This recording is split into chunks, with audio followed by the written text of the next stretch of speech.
sekitar 12 Pak Ustadz. Allah, udah bisa ngidupin 12 keluarga dah tuh ya. Alhamdulillah Pak Ustadz. Iya.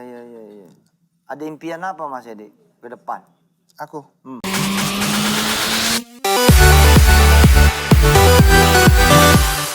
Oke, pemirsa Nikmatnya Sedekah, insya Allah banyak berkah. Mas Amin. Edi, kita lanjutin lagi ceritanya ya. Cerita tentang bagaimana sedekah kok bisa sepertiga gitu, 33%. Mudah-mudahan menginspirasi semua kawan-kawan yang lagi dagang, yang lagi jualan. Ya supaya sedekahnya jangan pelit-pelit. Nanti jadinya kayak beliau. So, kita sedekahnya gede, hasilnya juga gede. Mas Edi, lanjut ceritanya. Ya jadi tadi yang aku bilang sebelumnya Pak Ustadz, kalau Allah tuh nitipin rezeki buat kita, itu rezeki orang lain ada di situ. Makasih ya Kak. Hanya titipan kita tuh hanya perpanjangan tangannya dari Allah. Ya. Jadi aku gimana caranya nih uang segini nih bisa jadi berkah gitu kan. Akhirnya aku sedekah, namanya sedekah Jumat tuh Pak Ustadz. Ada namanya sedekah Jumat tuh makanan. Jadi ke yayasan yatim-yatim di sekitar rumah. Bakso. Tergantung Pak Ustadz. Menunya biasanya tiap minggu ganti Pak Ustadz. Kadang bakso, kadang makanan kotak, kadang... Oh nggak mesti bakso nggak dagangan mesti, sendiri tapi ya? seringnya sih bakso Pak Ustadz. Kayak gitu. Sama ini Pak Ustadz, ada namanya sedekah ke masjid-masjid. Jadi berupa nominal uangnya, uang cash Pak Ustadz. Sama ini Pak Ustadz, sedekah. Misalnya masjid ini kurang apa, itu pengen butuh apa, AC atau apa kayak gitu. Insya Allah bisa bantu Pak Ustadz. Itu diambil dari anggaran yang sepertiga itu? Betul Pak Ustadz. Sepertiga itu dari keuntungan atau apa sih? Dari keuntungan Pak Ustadz. Keuntungan. Jadi sepertiga dari keuntungan itu aku pakai buat sedekah, buat ngembangin usaha, yang sepertiganya, yang sepertiga lagi buat ini Pak Ustadz, Hidup. buat nabung. Ya. Buat nabung. Iya. Mas Edi udah nikah belum sih? Alhamdulillah udah Pak Ustadz. Udah nikah. Tapi masih bawa ibu ya? Ini Kebetulan istri cinta kerja, Pak luar Ustadz. biasa. Ya loh, beliau ke studio nih pemirsa bawa ibunya. Nah pengaruh apa ibu buat seorang? Buat aku, ibu dan bapak itu segalanya Pak Ustadz. Segalanya. Segalanya. Karena aku setiap ngelangkah selalu minta restu. Ini boleh enggak? Itu boleh enggak? Ini gimana? Walaupun udah nikah? Walaupun udah nikah. Allah. Walaupun udah nikah. Tuh Jadi dengerin. Jadi Keren. minta doanya sama ibu, sama bapak. Tanya ini kayak gini kan karena mereka lebih berpengalaman. Tanya nih pantas atau enggak seperti ini, kayak gini. Jadi nanyanya ke ibu. Jadi, Iya. Bisa apa enggak, benar apa enggak, betul. baik apa Pantas enggak. atau tidak, kayak gitu Iya, ke ibu. Makanya berkahnya kita, ridhonya kita ya, ridhonya Allah juga ya dari orang tua Pak Ustadz. Iya ya, udah sedekahnya top sama ibu top itu. Katanya dulu pernah ada cerita-cerita awal sedekah, terus besoknya dapat pesanan catering gitu. Iya, Pak Ada Ustadz. cerita-cerita gitu? Banyak Pak Ustadz. Banyak. Banyak. Jadi aku tuh kan kalau seandainya ada masalah, aku tuh selalu yang selalu aku pikirkan gimana solusinya. Jadi gak pernah kabur Pak Ustadz. Jadi misalnya, kayak contohnya gini Pak Ustadz, aku pernah ke pasar. Bawa motor tuh Pak Ustadz, bronjong berat tuh kanan kiri kan. Bronjong tuh apa? Bronjong tuh yang buat ngangkut barang Pak Ustadz, yang kain yang kanan kiri. Oh oke, ya. Yang kayak kalau buat orang... sayur, buat apa Betul, gitu. Tapi kebetulan aku buat adonan bakso kan. Aku pernah Pak Ustadz, saking berat itu motor, miring nimpa motor orang, rusak tuh motor orang Pak Ustadz. Aduh. Kan, dan itu lumayan parah Pak Ustadz rusaknya. Terus abang parkirnya bilang, udah mas tinggal aja pura-pura gak tahu gitu kan. Oh. Aku bilang, enggak mas, aku tungguin aja tuh yang punya motor gitu. Aku bilang, aku tungguin aja yang punya motor. Akhirnya, Padahal tukang parkir udah baik nih. iya teman-teman, pura-pura Iya, gak tahu bener, aja gitu. jarang-jarang tuh. Pura-pura gak tahu aja gitu. Aku bilang, enggak mas, saya mau nungguin aja. Nanti aku tanya kerusakannya seperti apa, berapa yang harus aku ganti rugi. Akhirnya kebetulan aku tunggu sampai 1 jam. Akhirnya bapaknya itu datang, nggak marah Pak Ustadz gitu kan. Akhirnya kita ke bengkel bareng, benerin bareng, ngobrol. Mas usaha apa? Aku usaha bakso pak, gini. Kebetulan ini adonan masih saya bawa gitu kan. Wah mas, itu kan akhirnya dia ngobrol-ngobrol, ternyata dia kerja di kapal pesiar Pak Ustadz. Bapak itu kerja di pasar pesiar sebagai chef. Sebagai chef. Dan dia punya catering juga Pak Ustadz. Akhirnya? Akhirnya aku ganti rugi motornya dia, kerusakannya nggak seberapa. Dapat rezekinya dari dia lebih gede Pak Ustadz. Coba kalau kabur ya. Coba kalau kabur. Iya makanya alhamdulillah, maksudnya ya gitu, Allah selalu ngasih masalah tuh selalu ada hikmahnya. Iya benar pemirsa, saya yakin itu. Jadi ketahuilah ketika kita punya masalah, sebenarnya di masalah itulah rezeki kita. Betul Pak. Jadi ketika saya dulu masuk penjara pemirsa ya, di penjara itulah justru rezeki saya itu di situ. Awalnya ngapal Quran di situ. Awalnya nulis di situ.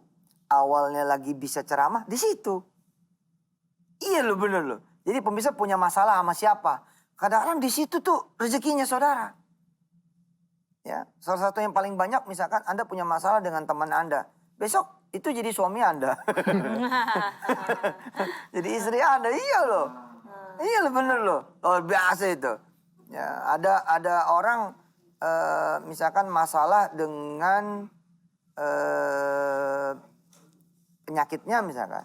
Tidak sedikit yang kemudian rezekinya justru dari situ. Dia berhasil bikin herbal, dia berhasil bikin ramuan yang membuat dia kemudian sehat. Lalu herbalnya kemana-mana dan testimoninya karena testimoni pribadinya dia, akhirnya rezekinya muncul gitu loh. Betul, Pak. Jadi kenali lah pemirsa, kenali banget dah. Pemirsa masalahnya di mana.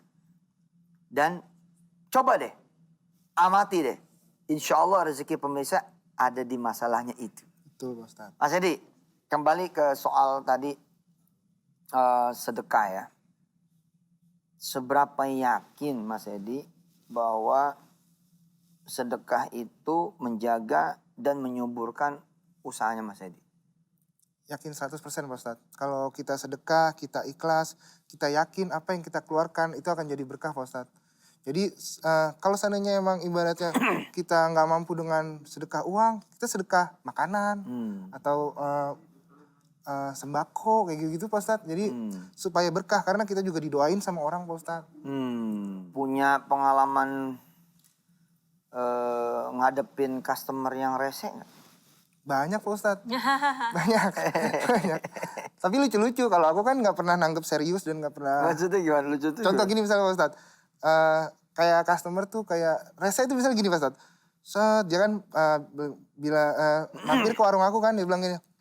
Saya heran mas ke bakso ini kok kalau lewat sini bawanya pengen belok mulu gitu kan.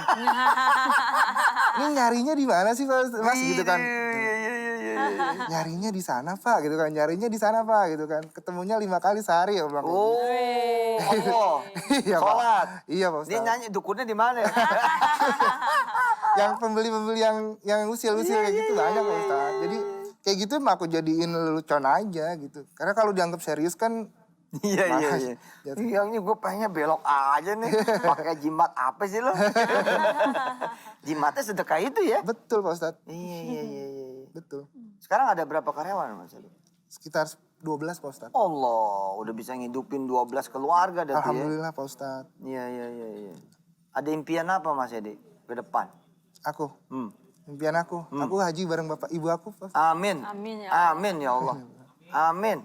Dan juga pemirsa bisa pergi haji bareng. Amin. Sama keluarganya, amin. Insya Allah, ya Allah, salli wa sallim wa barik ala Sayyidina Muhammad wa ali wa ashabi ummati. Pemirsa nikmatnya sedekah MNC yang belum pergi ke Tanah Suci, pergiin ke Tanah Suci. Ya Allah, Tanah Suci udah buka lagi. Udah buka lagi buat umroh. Saudi udah ngebolehin dengan izinmu. Maka berangkatkanlah satu demi satu dari hamba-hambamu yang menonton nikmatnya sedekah ini. Dan juga yang tidak menonton, berangkat ke Tanah Suci-Mu, ya Allah. Dan berangkatkan Mas Edi dengan ibunya, istrinya, dan semua siapa yang mau dia berangkatin. Dan bikin Mas Edi dan semua pengusaha tiap tahun bisa ngumrohin karyawan-karyawatinya. Dan mudah-mudahan kau berkahi juga MNC TV ini dengan seluruh keluarga besarnya yang ikut bekerja di sini. Wassallallahu ala nabiyina Muhammad wa alihi walhamdulillah rabbil alamin. Kita sapa ini kali ya, sapa Zoomers. Ada siapa nih Zoomers nih kita nih? Ada Dwi Ismayanti sama Nur Amalia, Malaysia. Kita ke Nur Amalia. Nur Amalia, assalamualaikum Malaysia. Waalaikumsalam warahmatullahi wabarakatuh. Ustaz. Ada tukang bakso nggak di Malaysia? Iya, Ustaz. Di Malaysia ada tukang bakso nggak? Ada. Rame. Bakso beranak juga ada di Bakso sini. beranak. Bakso beranak tuh begitu dibuka ada anaknya gitu ya? Iya. Rame di sini, Ustaz. Alhamdulillah. Tapi kebanyakan yang peniaga bakso orang kita, orang Jawa. Oh, Enak baksonya. walaupun di Malaysia orang Jawa ya. Tapi Iya. orang Malaysia sendiri suka makan bakso? Suka. Masa? Iya, dicari-cari tuh restorannya Jawa. Wah, betul. Iya. Ya udah nanti kita saya sama Mas Edi mau ke Malaysia, kita mau nyari lokasi cabang di Malaysia. Amin. Amin. Ed, kita jalan ke Malaysia, Ed. Siap, Kita buka di Ustaz. Malaysia, Ed. Siap, Ustaz. Nur Amalia, Malaysia. Apa yang bisa dibagi cerita dikit? Jangan panjang-panjang. Oke. Ya. Siap. Kak Amelia mau sharing.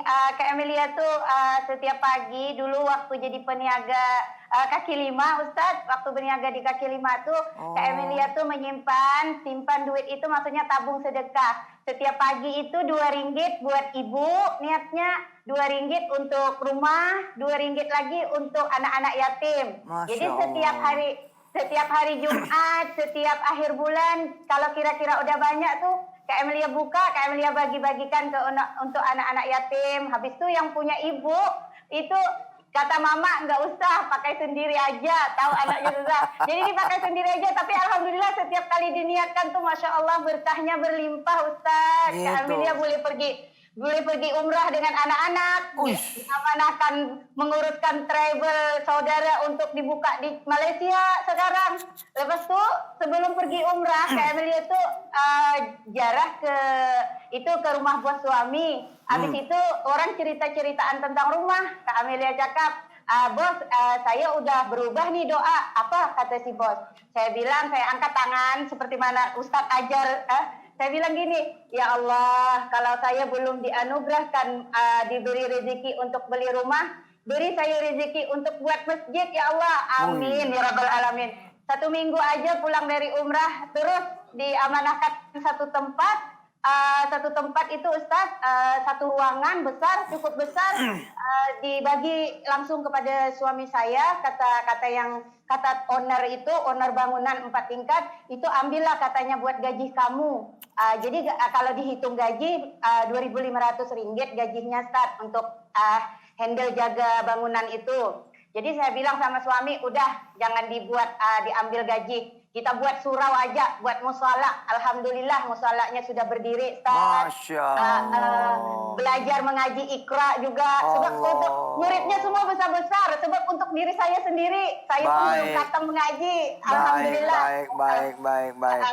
Terima Ya, kasih bermana Kamalia. itulah sedekah kebuat emak tadi lebih berkah, insya Allah. Oke, jadi Kamalia ini dagang kaki 5, kemudian sedekah. Terus kakinya jadi banyak ya. Iya. Makasih. Mas Edi, apa yang bisa dibagi terakhir buat memberi semangat buat teman-teman pemirsa? Kalau buat dari pengalaman aku Pak Ustadz, selain bekerja keras, tekun, yakin gitu, sedekah ditemenin sedekah sama jangan lupa restu orang tua Pak Ustadz. Restu orang tua. Iya, kita harus minta izin kalau misalnya Pak, kalau buka di sini gimana nih? Kalau ngambil karyawan lagi kayak gimana nih? Kayak gitu harus tetap harus minta restu sama orang tua. Baik. Jadi supaya hidup berkah, supaya hidup juga selalu ada nikmatnya Pak Ustadz. Subhanallah. Makasih Mas Edi, mudah-mudahan Sama-sama, Pak Ustadz. usahanya tambah banyak.